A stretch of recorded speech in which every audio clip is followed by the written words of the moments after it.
Olá, gente querida, povo de Deus, graça e paz, tudo bem com vocês? Mais uma vez eu tenho o grande privilégio de poder estar aqui, iniciando esta live, e o privilégio é saber que você está aí, nos permitindo entrar no teu lar, no teu trabalho, onde quer que você esteja, e levar você a infalível palavra do Evangelho da Graça de Deus. Porque eu tenho plena convicção que a cada dia que você vai ouvindo, a sua mente vai sendo renovada por esse conhecimento que você vai ouvindo. E o único meio da nossa vida a ser transformada é quando a nossa mente é renovada pela palavra de Deus.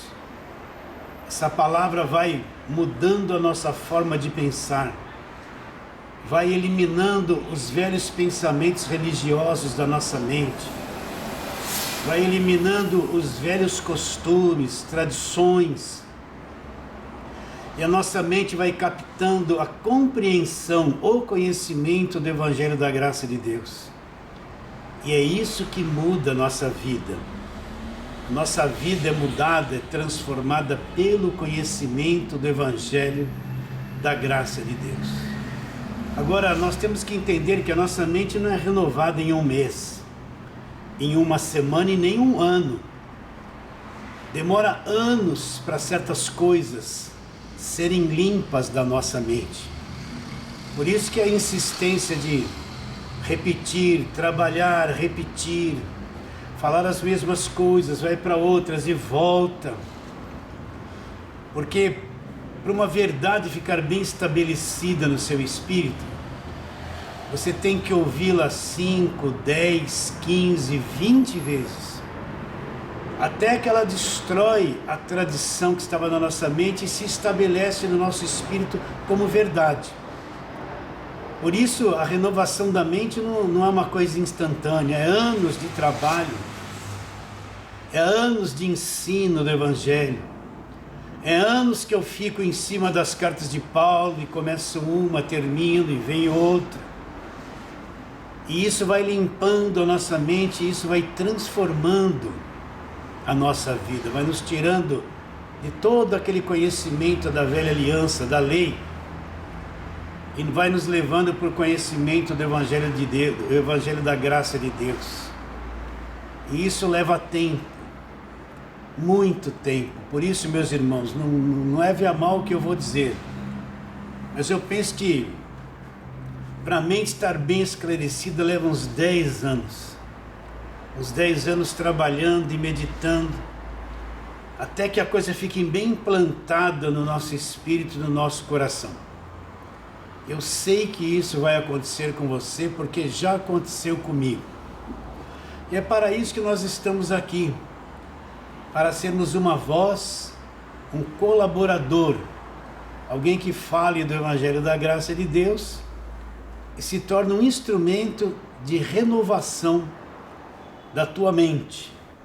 Mas vamos à palavra de hoje. Estou aqui com a Bíblia aberta, já estou pondo o meu ajudador. Estou aqui com a Bíblia aberta em Gálatas, capítulo de número 2. E faremos a leitura dos versos 1 até o verso 5.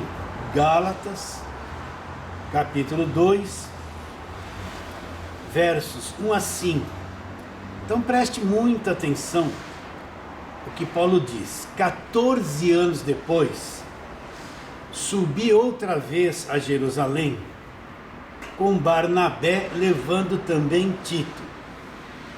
Subi em obediência a uma revelação e lhes expus o evangelho que prego entre os gentios, mas em particular os que pareciam de maior influência, para de algum modo não correr ou ter corrido em vão. Contudo, nem mesmo Tito, que estava comigo, sendo grego, foi constrangido a circuncidar-se. Isto por causa dos falsos irmãos, que se entremeteram com o fim de espreitar a nossa liberdade que temos em Cristo Jesus, e reduzir-nos à escravidão, os quais nem ainda por uma hora nos submetemos, para que a verdade do Evangelho permanecesse entre vós. Então, sempre quando você for ler uma carta de Paulo, você tem que saber qual o motivo que levou Paulo a escrever esta carta, escrever esta epístola, para que você tenha clareza de todo o assunto que Paulo descreve, expressa naquilo que ele escreveu. Então, para mim entender bem essa carta de Paulo aos Gálatas, eu tenho que saber por que ele escreveu, o que estava acontecendo. Nessas últimas 2 lives falamos sobre isso. O que aconteceu com os Gálatas? Paulo foi para as regiões da Galácia e fundou igrejas. E o que Paulo pregou nessas igrejas? Paulo expôs Jesus Cristo como crucificado. Quero ler aqui Gálatas capítulo 3, versículo 1, onde Paulo diz: Ó Gálatas insensatos, quem vos fascinou a vós outros, ante cujos olhos foi Jesus Cristo exposto como crucificado? O que Paulo está dizendo? O que Paulo pregou para eles? Paulo ensinou o Evangelho da graça de Deus. Paulo ensinou a eles tudo aquilo que o Cristo crucificado realizou por nós na cruz. Paulo falou a obra completa e perfeita, realizada através de Cristo, na sua morte na cruz de Calvário. Paulo falou a respeito da aniquilação do diabo, falou a respeito desta graça trazida por Jesus Cristo, falou que toda a nossa dívida foi quitada na cruz, falou que nós somos redimidos e reconciliados com Deus, falou que nós fomos justificados, comprados pelo sangue de Jesus, falou que não há mais condenação para nós que estamos em Cristo Jesus. Paulo expôs o Cristo crucificado, tudo aquilo que Cristo fez na cruz ao nosso favor. Ele ensinou tudo, mostrou claramente o que era a graça de Deus. E o que aconteceu? Paulo se ausentou daquela região e chegaram lá os judeus, os pregadores do Velho Testamento, aquelas pessoas que acreditavam em Cristo, mas eles não se desprenderam da lei.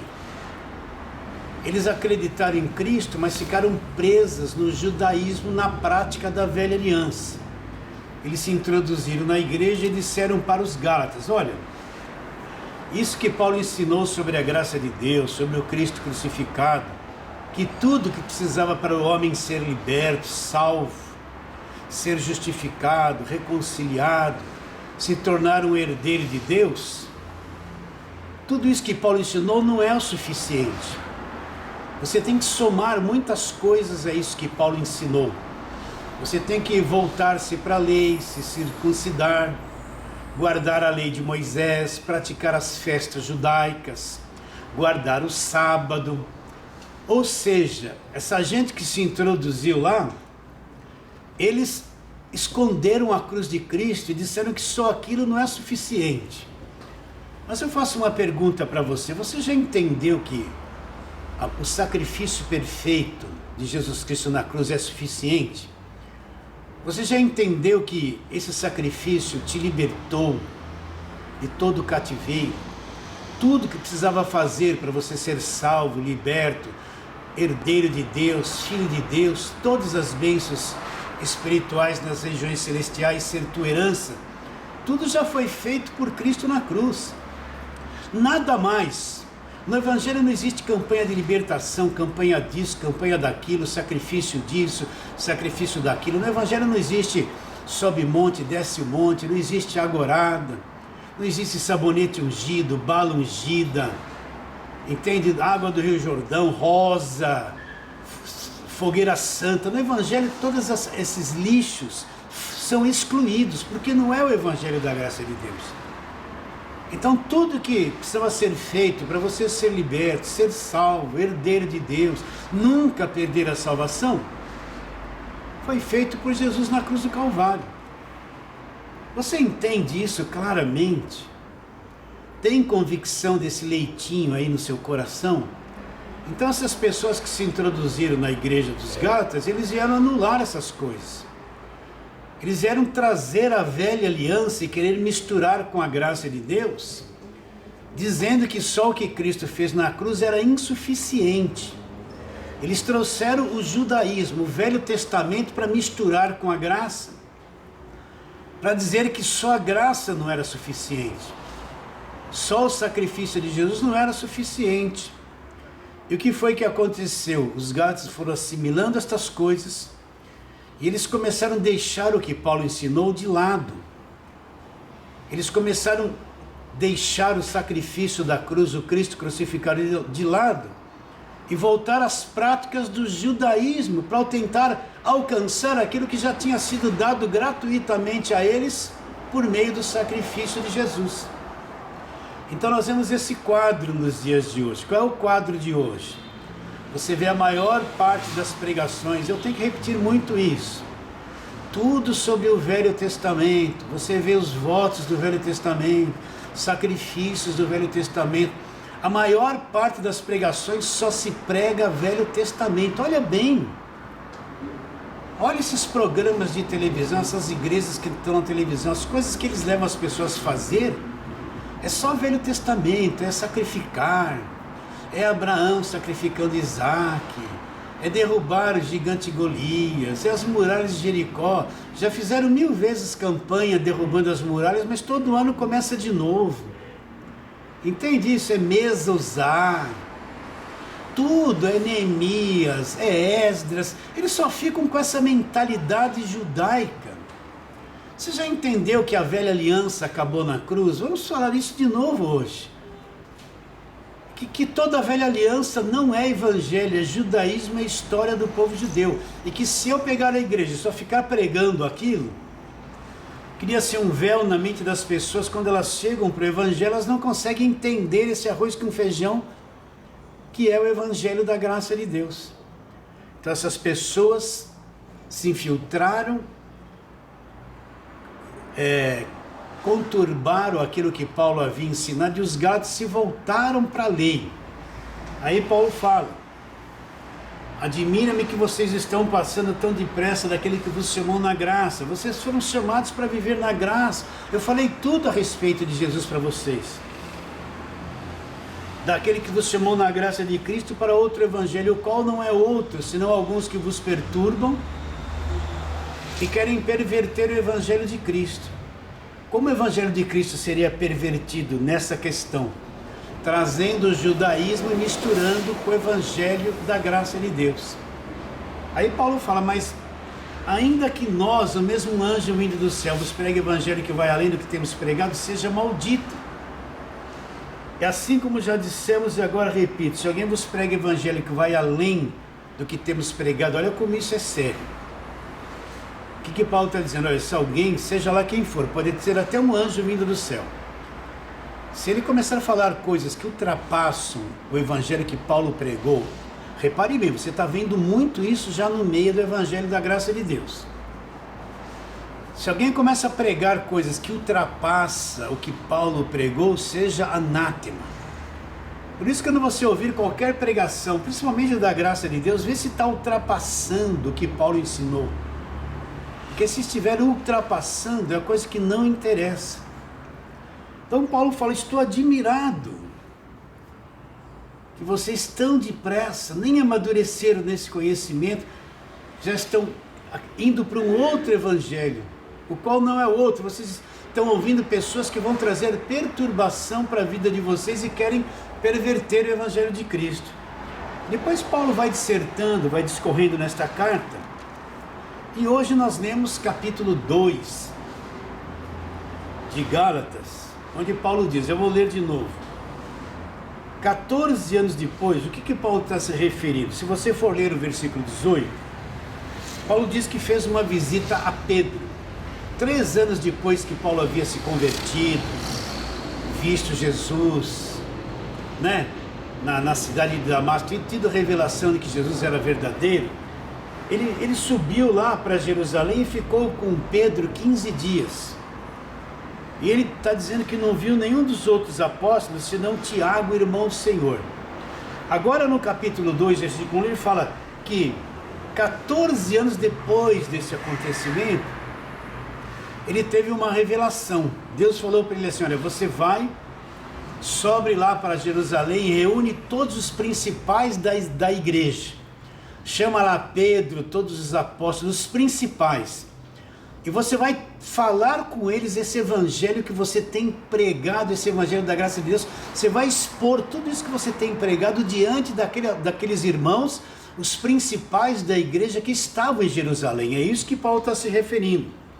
Então vou repetir, Paulo teve uma revelação de Deus, onde Deus chegou para ele e falou: olha, você sobe a Jerusalém. Isso foi 14 anos depois que Paulo esteve 15 dias com Pedro. Então Deus revelou para Paulo: sobe em Jerusalém, reúne os principais.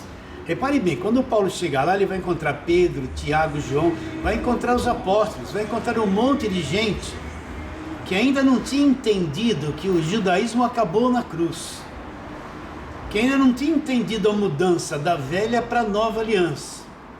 Então Deus mandou Paulo ir lá e expor estas verdades para eles, porque estes ainda que estavam lá não tinham entendido essa transição, essa mudança. Eles não tinham entendido que o fim de todo aquele judaísmo da lei era Cristo. Então Paulo diz: subi a Jerusalém em uma obediência a uma revelação e lhe expus o evangelho que pregue entre os gentios, em particular aos que pareciam ser de maior influência, para de algum modo não correr ou ter corrido em vão. Então o que Paulo está dizendo? Paulo subiu a Jerusalém e ele expôs, ele foi pregar esse evangelho da graça de Deus aos principais líderes da igreja daquele tempo que estavam em Jerusalém. Por quê? Porque esses principais líderes não souberam dividir judaísmo do cristianismo, o evangelho, a lei e a graça. Eles eram todos judeus. Estava lá Pedro, Tiago, João, que acompanharam o ministério terreno de Jesus Cristo, mas eles não tiveram clareza de que toda aquela herança religiosa acabou na cruz, que todo aquele judaísmo acabou na cruz, que Cristo estabeleceu através do sangue dele um novo testamento, uma nova aliança. Então Paulo chega diante dessa plateia dos principais líderes e Paulo vai expor o evangelho que ele pregava entre os gentios, esse evangelho da graça de Deus. Agora, pensa que Paulo foi bem recebido? Pensa que todo mundo ficou contente? A maioria lá não tinha se desligado da lei. A maioria dos que estavam lá, os principais apóstolos, estavam mesclados judaísmo com cristianismo, lei com graça. Eles não tinham tido esse entendimento. Aí o que acontece? Essa gente começou a dizer: não é nada disso, precisa se circuncidar, precisa se guardar a lei de Moisés. Não, o judaísmo não acabou na cruz, tem que se somar o que Cristo fez, mais judaísmo, para que haja salvação. Aí Paulo vai dizendo no versículo 3, o conflito começou, você tem que entender isso. Contudo, nem mesmo Tito, que estava comigo, sendo grego, quando Paulo chegou a Jerusalém, ele levou um gentil, que era Tito, que havia se convertido com o ministério de Paulo. E Tito não foi constrangido, porque aquele pessoal de Jerusalém começaram a dizer: não, tem que se circuncidar, tem que guardar a lei. E Tito, que já conhecia o evangelho da graça de Deus, não foi constrangido a circuncidar-se, ele ficou firme naquilo que Paulo havia ensinado a ele. Versículo 3 de novo: contudo, nem mesmo Tito, que estava comigo, sendo grego, foi constrangido a circuncidar-se. Agora olha o que Paulo fala no versículo 4. Isto por causa dos falsos irmãos. Olha bem, eu quero que você entenda, entre esses versículos existem verdades gloriosas. Deus revelou a Paulo: olha, suba para Jerusalém, reúna lá os principais da igreja. Então estava lá Pedro, Tiago, João, todas as autoridades, os principais da igreja, os mais famosos. E Deus falou para Paulo fazer o que lá? Expor, pregar para eles o evangelho da graça de Deus que Paulo pregava entre os gentios. Qual foi o resultado? é que eles queriam que se circuncidasse. Tito era grego, entrou num conflito para que ele se circuncidasse, e ele não foi constrangido a circuncidar-se. Por quê? Porque um atrito entre lei e graça, entre aquilo que Paulo falou, foi rejeitado por aqueles que ouviram o que Paulo havia dito. Então no versículo 4 diz que os falsos irmãos, quem eram os falsos irmãos? Aqueles que haviam crido em Cristo, mas viviam debaixo da lei, não entendiam a nova aliança. Eles se introduziram lá onde Paulo estava. Por causa dos falsos irmãos que se entremeteram com o fim de espreitar a nossa liberdade que temos em Cristo e reduzir-nos à escravidão. Você pensa que Paulo foi bem aceito? Você pensa que o evangelho da graça de Deus que Paulo pregou a ele foi, eles receberam aquilo com a maior alegria? Não! Eles começaram a olhar a liberdade que o evangelho da graça de Deus proporcionava, e eles queriam pôr Paulo, Tito e quem foi com Paulo debaixo da escravidão da lei. Não, Paulo, isso que você está dizendo é muito bonito, mas tem que guardar sábado, tem que praticar festas judaicas, tem que trazer os costumes judaicos, trazer a tradição da religião judaica. Misturando isso é que vai haver salvação.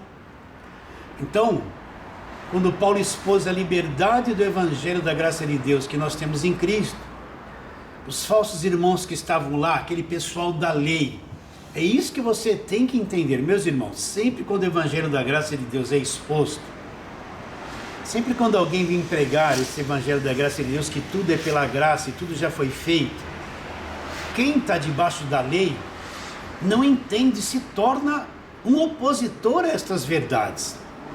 Então, de vez em quando alguém liga para mim: ó, pastor, eu recebi esse evangelho da graça de Deus com a maior alegria, só que eu fui falar para o meu irmão, eu fui falar para o outro irmão da igreja. Um diz, eu fui falar com a minha esposa, que está debaixo de uma igreja de lei. Quando eu falei essas coisas, essas pessoas olharam para mim como se eu me tornasse inimigo delas, e disseram que o evangelho não era nada disso, que elas estavam presas com aquela mentalidade do jugo, do voto, do sacrifício, das campanhas, dos objetos orados. É assim mesmo, quando o evangelho da graça de Deus é exposto, ele é pregado e anunciado, e a liberdade que o evangelho nos dá, ela é exposta. Quem está debaixo da lei, quem vive debaixo do jugo, não consegue compreender. Eles acham que salvação é mantida pelo esforço próprio, por obras próprias. Então é natural que vai haver rejeição, vai haver um conflito, vai haver uma oposição. É o que Paulo está dizendo aqui. Ele foi aos principais da igreja, expôs o evangelho da graça de Deus. Ele foi bem aceito por aquilo que disse? Não aceitaram aquilo que Paulo disse, se intrometeram lá no meio para espreitar a liberdade que o evangelho da graça de Deus nos dava, aquilo que Paulo havia ensinado, e queriam reduzir Paulo e os demais que estavam lá, e Tito, à escravidão da lei. É assim mesmo, meu irmão querido, minha irmã preciosa. Eu sei que você tem entendido o evangelho da graça de Deus, é a coisa mais gloriosa que existe. Você se tornou livre, acendeu o teu espírito, você nasceu de novo. Sabe quando é que a gente nasce de novo? A gente foi religioso muitos anos na religião evangélica, mas um dia o evangelho da graça de Deus vem, acende o teu espírito, brota uma coisa dentro de você, você adquire um conhecimento que você nunca havia entendido antes. Nunca havia entendido. E você torna-se novo, a tua vida se torna nova, coisa que todo aquele conhecimento da lei não proporcionou para você. É isso que é nascer de novo. Quando você acorda pelo evangelho, você é despertado para uma nova visão, uma nova compreensão através do conhecimento do evangelho da graça de Deus. Agora, qual foi a reação de Paulo? Paulo diz: os quais nem ainda por uma hora nos submetemos, para que a verdade do evangelho permanecesse entre vós. Então, quando toda aquela liderança estava em Jerusalém, os apóstolos que já eram apóstolos antes de Paulo, eles não aceitaram, não entenderam aquilo que Paulo disse e pregou. queriam reduzir Paulo e Tito à escravidão, voltar para trás, voltar para a velha aliança. O que Paulo fez? Não se submeteu nem por uma hora, para que a verdade do Evangelho permanecesse entre nós. Então Paulo não se sujeitou àquela pregação da velha aliança. Paulo não aceitou a lei ser introduzida no Evangelho da graça. Paulo não aceitou a circuncisão mais o que Cristo fez na cruz. Paulo não aceitou os rituais da lei, misturar as coisas com Cristo. Paulo não se submeteu àquilo para que a verdade do Evangelho permanecesse entre nós, para que a verdade do Evangelho não fosse corrompida, para que o Evangelho da graça de Deus não fosse corrompida, a lei sendo introduzida nele. Paulo enfrentou a tudo aquilo, não se submeteu, não aceitou, para que a verdade do Evangelho permanecesse. Porque ensino do Velho Testamento é incompatível com o Evangelho da graça de Deus. Trazer a lei, todo aquele ritual, aquele judaísmo, as tradições, as festas, os símbolos, e querer misturar com o Evangelho da graça de Deus são incompatíveis. Por quê? Porque tudo aquilo nos leva à escravidão. Está bem claro esse conflito que Paulo teve ali, os principais de Jerusalém. Então vamos para alguns textos, que a gente sempre lê aqui alguns versos, para que isso fique bem fundamentado cada vez mais no teu espírito, no teu coração. Vamos lá, Romanos 10, 4. Você já sabe até de cor o que eu vou ler. Mas vamos ler desde o versículo 1. Diz assim, Romanos 10, versículo 1 a 4. Irmãos, a boa vontade do meu coração e a súplica a favor deles são para que sejam salvos. Então o que Paulo está dizendo? Lá no coração de Paulo era um judeu, amava o povo judeu, ele nasceu debaixo da lei até ter um encontro com Cristo. A vontade do coração deles era para que o povo dele, os judeus, fossem salvos. Isso era a vontade do coração deles. Agora, se Paulo está dizendo que a vontade era que eles fossem salvos, Paulo entendia que eles estavam debaixo da lei e não eram salvos, estavam debaixo da lei. Aí Paulo fala no versículo 2, porque eles dão testemunho de que eles têm zelo por Deus, porém não com entendimento.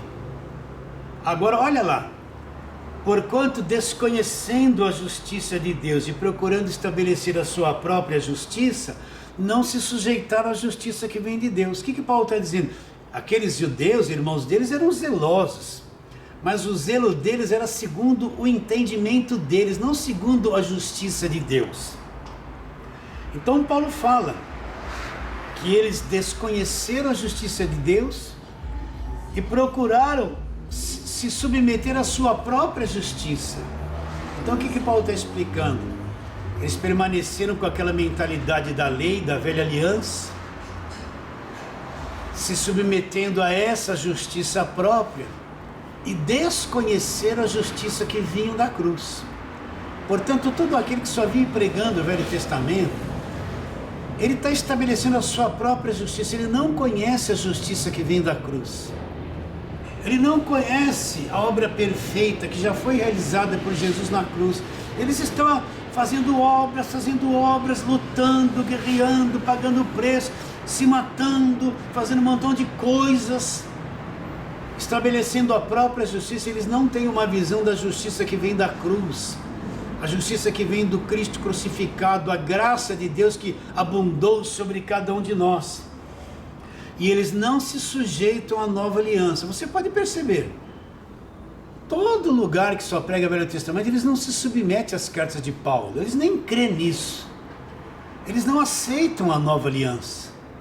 O véu está posto no coração deles, eles ficam lá no Velho Testamento pagando preço. Aí depois o que Paulo conclui no versículo 4, Paulo diz, porque o fim da lei é Cristo para a justiça de todo aquele que acredita. Olha, você já me ouviu e viu ler umas 2.000 vezes esse versículo aqui.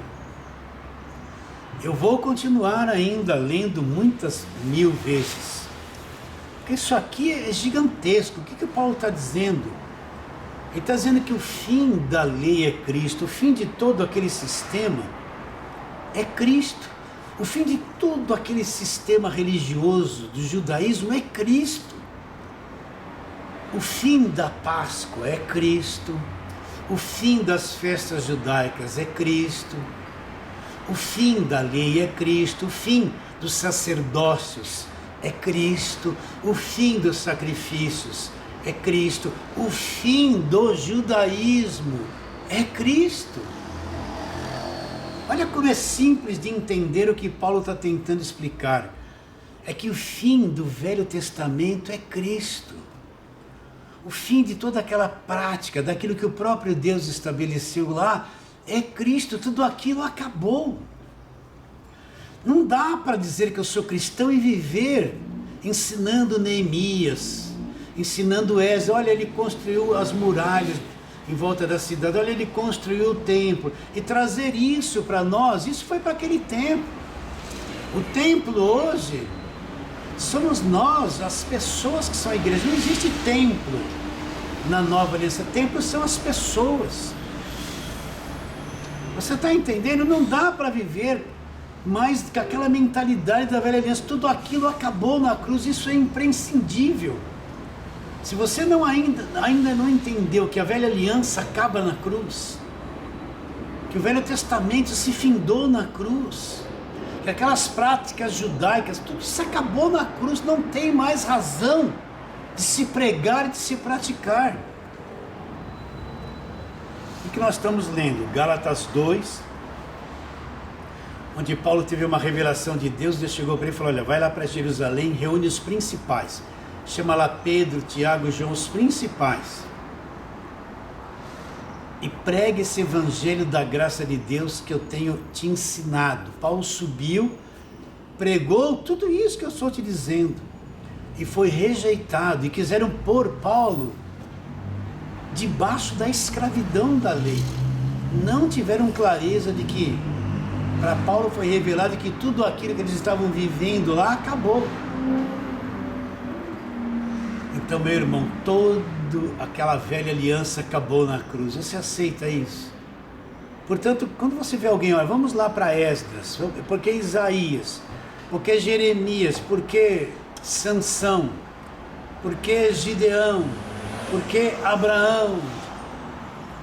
Vocês estão entendendo?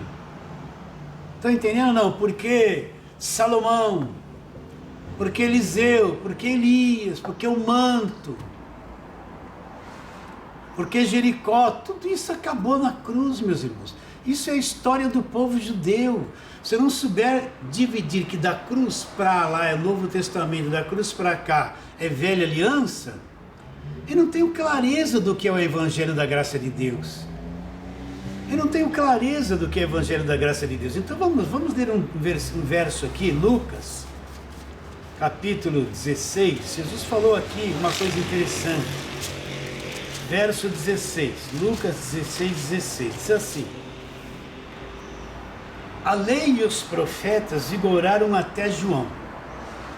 Desde esse tempo vem sendo anunciado o Evangelho do Reino de Deus, e todo homem se esforça por entrar nele. O que Jesus está dizendo?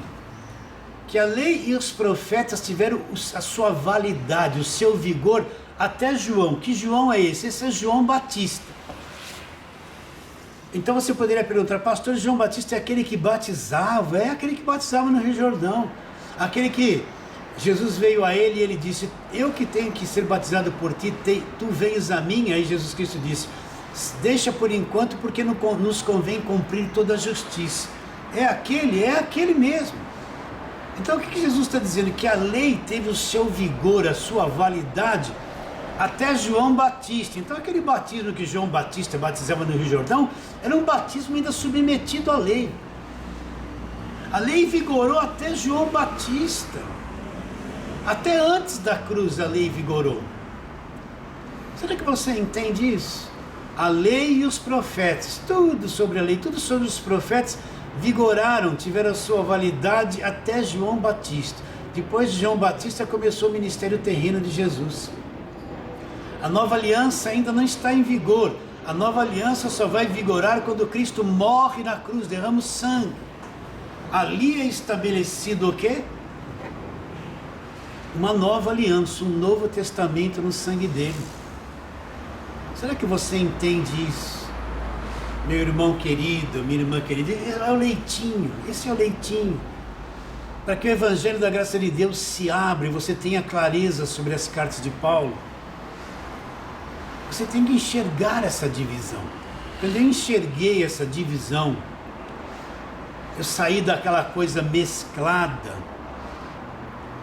entende? Foi aí que eu entendi o que era Evangelho, porque eu não sabia o que era Evangelho. Eu vivi 20 anos sem saber o que era Evangelho. Fui pentecostal, vivi aquele tempo onde tudo era falar em línguas. Naquela década de 70, o que se falava era só isso, falar em línguas. Todo culto que você ia tinha que se falar em línguas. Era o avivamento que não deu em nada. Hoje você olha, essas línguas não deram em nada, deram em confusão. Na década de 70 você ia na igreja, todo final do culto tinha um apelo: quem quer falar em línguas? Falar em línguas é o poder de Deus.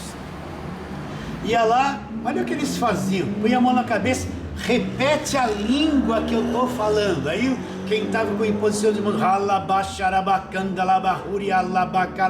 aí o outro repetia, dizia que tinha sido batizado com o Espírito Santo, repetindo as mesmas línguas.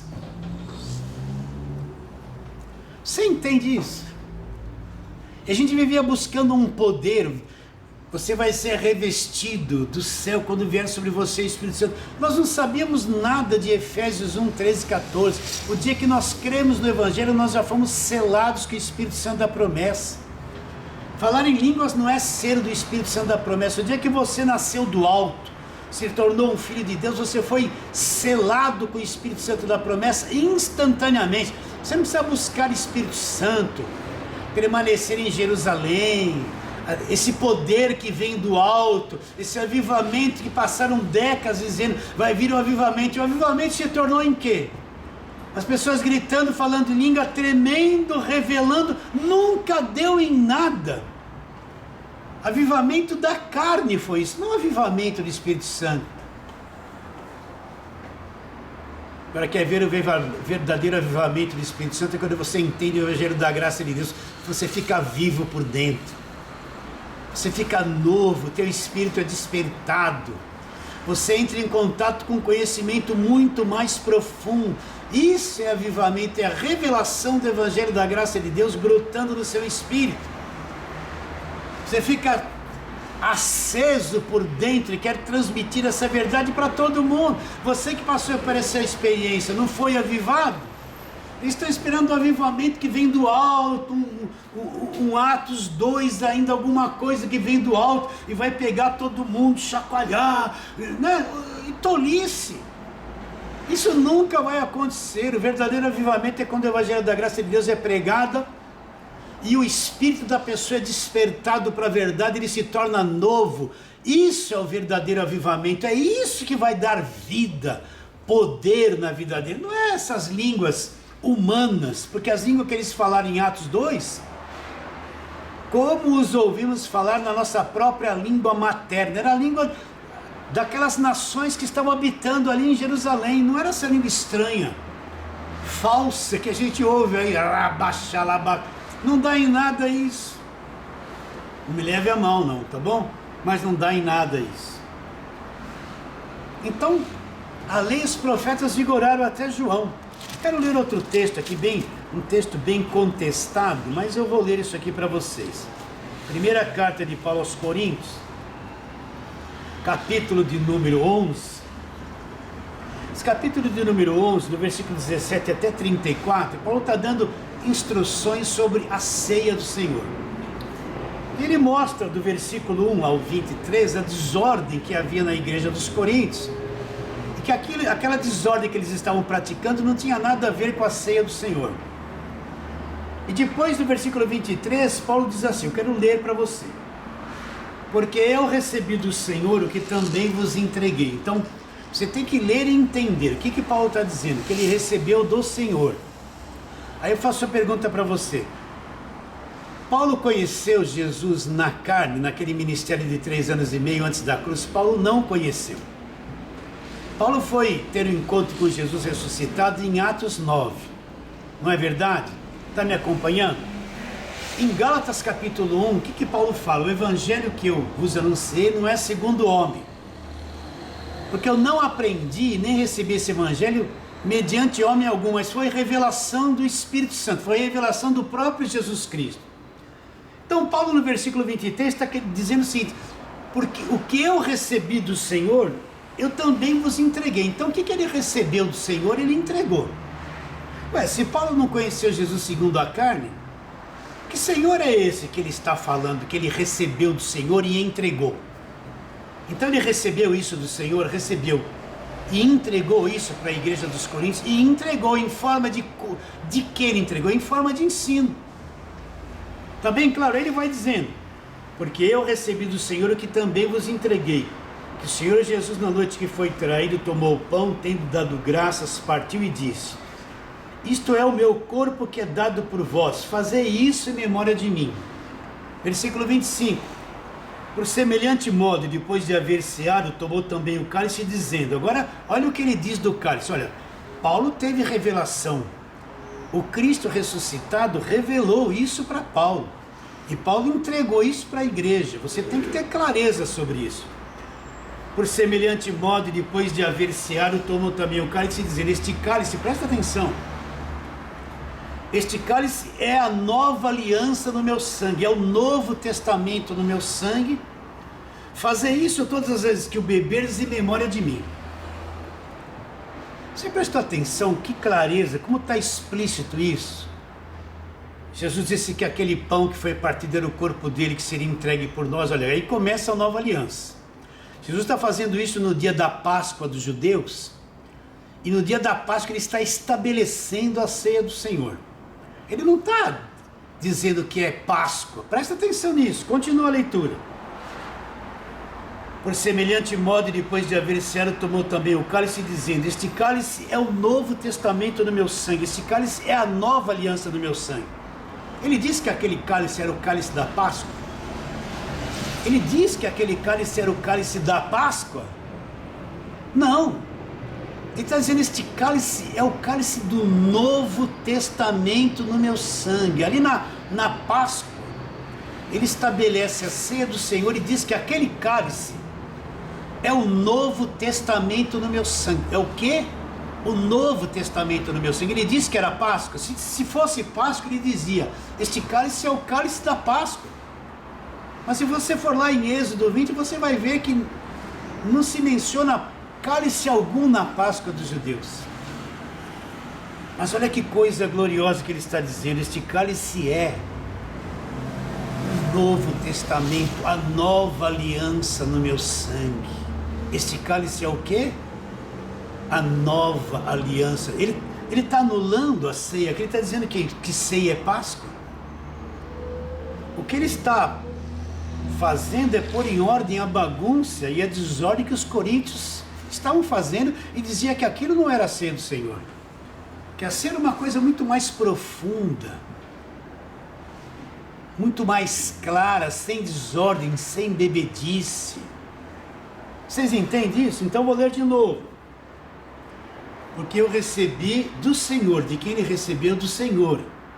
Se ele falou que o evangelho que ele pregava, ele não aprendeu de homem algum, mas foi mediante a revelação de Jesus Cristo. Ele está dizendo que recebeu do Senhor isso, então ele recebeu essa orientação do Senhor ressuscitado.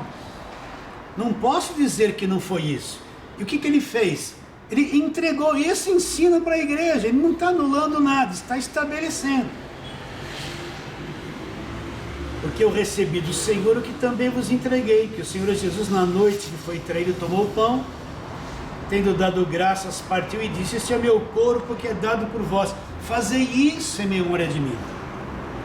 Porque todas as vezes, por semelhante modo, depois de haver ceado, tomou também o cálice. Então tinha o pão e tinha o cálice lá? Tinha o pão e tinha o cálice? Tinha. Tomou também o cálice, dizendo: este cálice, olha aqui, não é Páscoa, não é o cálice da Páscoa. Este cálice é o Novo Testamento no meu sangue. O que este cálice é? O Novo Testamento. O fim da lei é Cristo, para a justiça de todo aquele que crê. A velha aliança acabou na cruz. A nova aliança começa com Cristo crucificado, sangue derramado quando ele morre. Este cálice é o quê? O Novo Testamento. O Novo Testamento no meu sangue. Não é Páscoa. Fazer isso todas as vezes que vocês beberem, olha, no plural, não era só aquela vez. Em memória de mim. Porque todas as vezes que vocês comerem o pão e vocês beberem o cálice, o que vocês estão anunciando? A morte do Senhor. Até quando? Até que ele veio. O que é anunciar a morte do Senhor? É o que Paulo mais pregou, o Cristo crucificado. Eu já li isso dezenas de vezes para vocês em Coríntios. Paulo fala: a palavra da cruz é loucura para os que se perdem. Vou ler lá de novo. Mas para nós que somos salvos, o que é a palavra da cruz? A palavra da cruz é poder de Deus. O que é a palavra da cruz?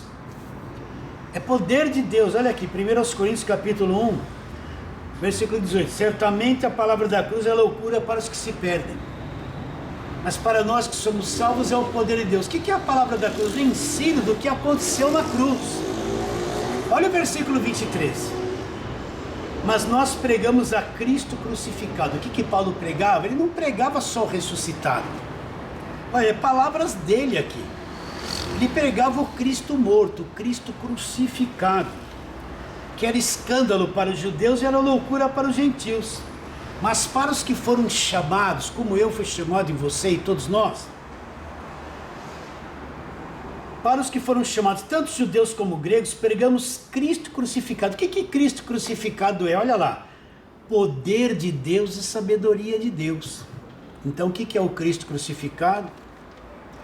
É o poder de Deus e sabedoria de Deus. Olha o capítulo 2 da primeira carta dele aos Coríntios.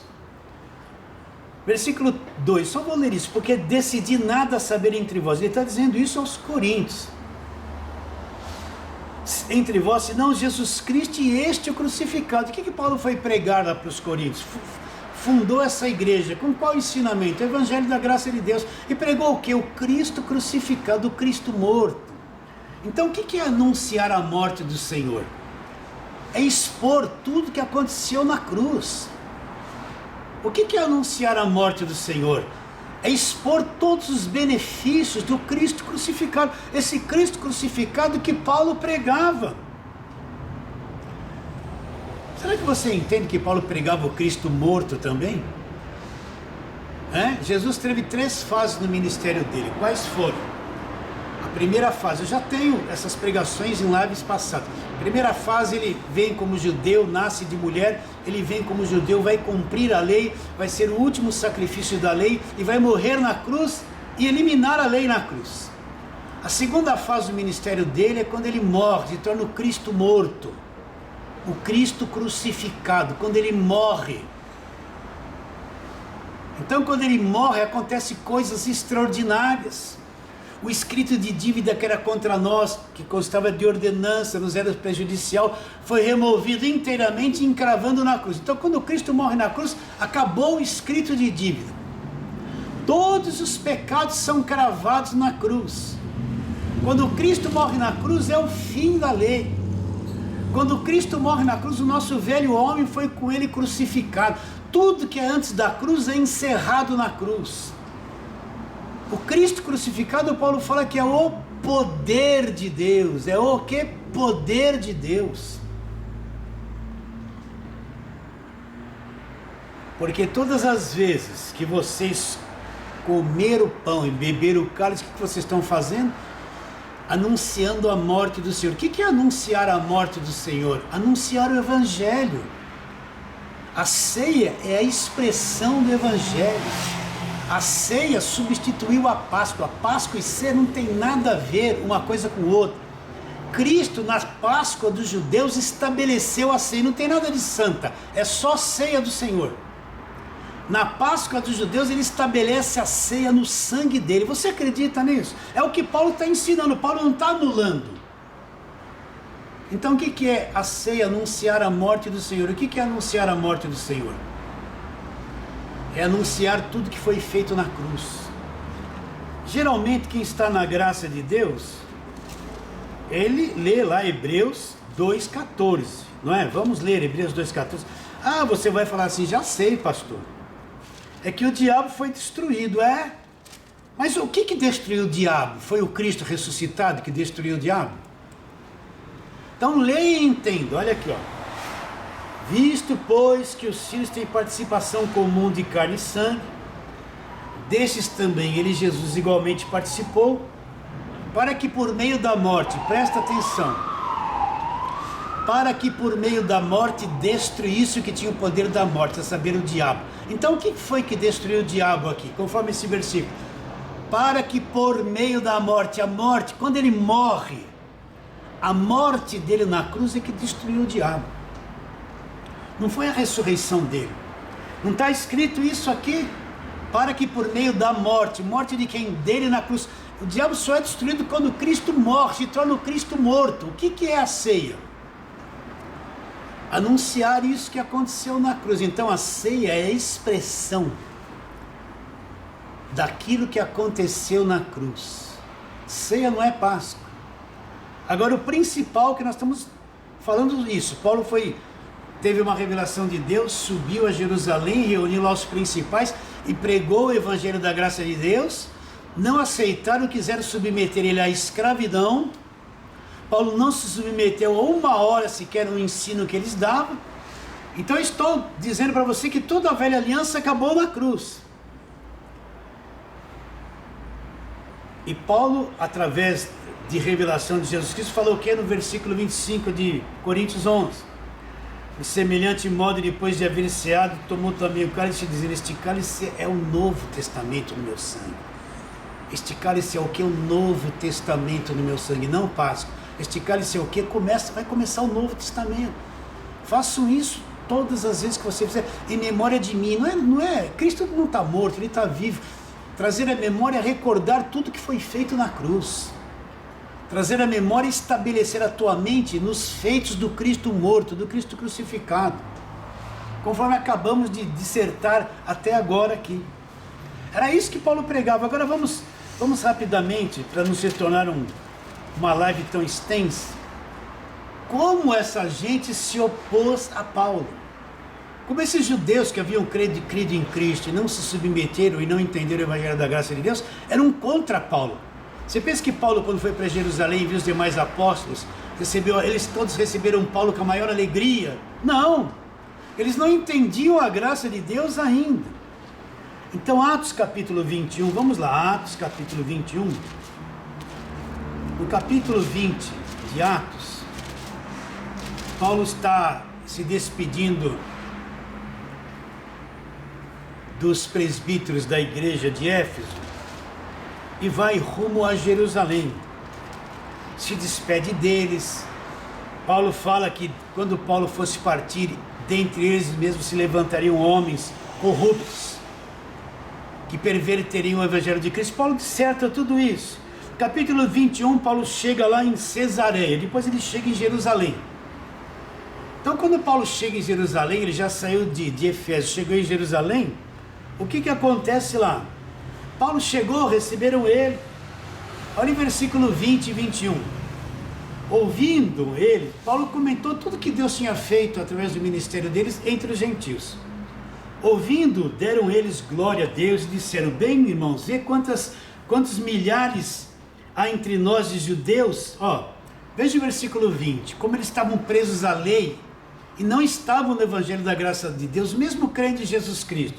Versículo 20, ouvindo o que Paulo havia dito, deram eles glória a Deus e disseram: bem vês, irmão, falando isso para Paulo, quantas dezenas de milhares há entre os judeus que creram e todos são ainda zelosos da lei. Havia dezenas de milhares que haviam crido em Cristo, mas todos eles eram zelosos da lei, eles não tinham entendido a separação de uma coisa e outra.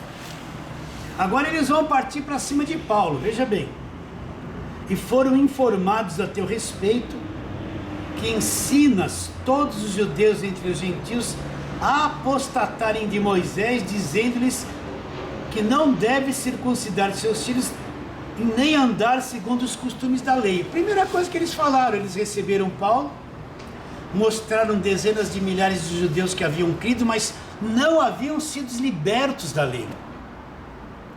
Eles estavam agarrados na lei, não entenderam que tudo aquilo havia acabado na cruz. E já questionaram Paulo: nós somos informados, Paulo, que você está pregando que tem que se apostatar da lei de Moisés, deixar a lei de Moisés de lado, não precisa mais circuncidar e nem andar segundo os costumes da lei. Eles estavam atônitos por aquilo que Paulo ensinava. Aí começa uma perseguição. Paulo vai ser preso, ele vai apanhar, ele vai passar um aperto enorme, uma multidão quer matá-lo. Vamos lá para o capítulo 23 de Atos. Vamos ler lá versículos 12 e 13. Isso tudo está acontecendo nesse episódio. Depois você lê aí, acompanha capítulo 20, 21, 22 e 23 de Atos. Quando amanheceu, os judeus se reuniram sobre anátema. Juraram que não haviam de comer nem beber enquanto não matassem Paulo. E eram mais de 40 os que entraram nesta conspirata. Então eles elaboraram um plano: nós vamos pegar Paulo e nós vamos matar Paulo. Eles elaboraram um plano de pegar Paulo, iriam matar Paulo. Eles começaram a fazer um jejum: nós não vamos comer e nem beber antes que matemos Paulo. Eram mais de 40 judeus que queriam fazer isso. Por quê? Porque quando Paulo lá em Jerusalém expôs o Evangelho da Graça de Deus, aquelas pessoas não aceitaram, se revoltaram contra ele. Aquelas pessoas não creram naquilo que ele falava e ficaram iradas contra eles e queriam fazer o quê? Matar Paulo. Depois você vai lendo nesse capítulo 23, que a multidão conseguiu pegar Paulo, bateu em Paulo, até que veio os soldados, separaram Paulo. E depois Paulo vai dar um testemunho daquilo que aconteceu com ele no caminho de Damasco, diante de todas aquelas pessoas que queriam prendê-lo. E daí para frente. Agora vamos voltar para Gálatas capítulo 2. Isso tem que ficar claro no seu espírito, no seu coração. Gálatas capítulo 2, onde nós começamos. Onde Paulo vai dizer aquilo que eu acabei de falar aqui várias vezes. 14 anos depois subi outra vez com Barnabé, levando também comigo Tito. Tito era grego. Por que Paulo foi a Jerusalém? Olha lá. Fui em obediência a uma revelação e lhes expus o evangelho que pregava entre os gentios, mas em particular os que pareciam de maior influência, para que de algum modo não correram a ter corrido em vão. Agora Paulo foi bem aceito quando expôs o evangelho da graça de Deus para os principais de Jerusalém, aqueles que não tinham entendido que toda a religião deles acabou na cruz. Dali para frente começa-se uma nova aliança. Eles não aceitaram isso que Paulo ensinou. Quiseram constrangir o próprio Tito, que era um grego, a circuncidar para guardar a lei, dizendo que tudo aquilo que Paulo ensinou não era assim, porque deixava a lei de lado. Aí o que Paulo diz?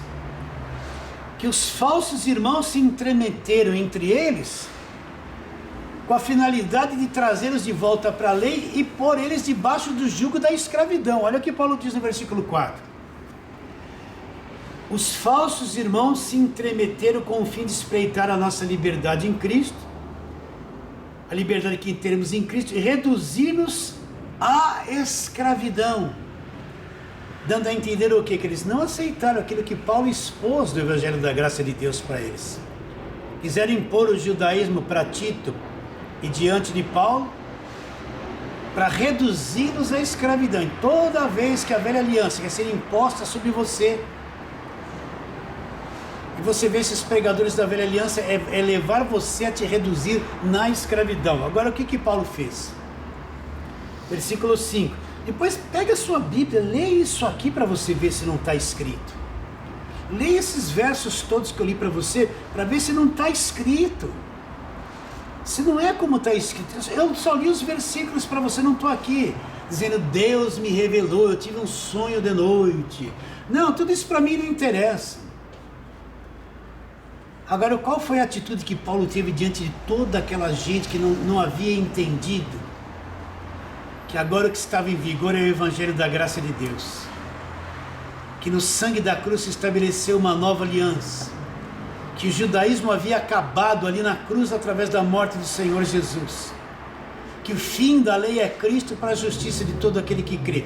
Qual foi a atitude que Paulo tomou diante de todos eles? Paulo xingou eles, ficou nervoso, brigou? Não fez nada disso, mas Paulo não se submeteu nenhuma hora debaixo daqueles ensinos que eles queriam impor sobre a cabeça de Paulo, de Barnabé e de Tito, os quais nem ainda por uma hora nos submetemos, para que a verdade do Evangelho permanecesse entre vós. Então Paulo foi firme, não abriu mão, ficou firme na verdade do Evangelho, para que essa verdade atravessasse estes séculos e chegasse a cada um de nós hoje, em pleno século 21,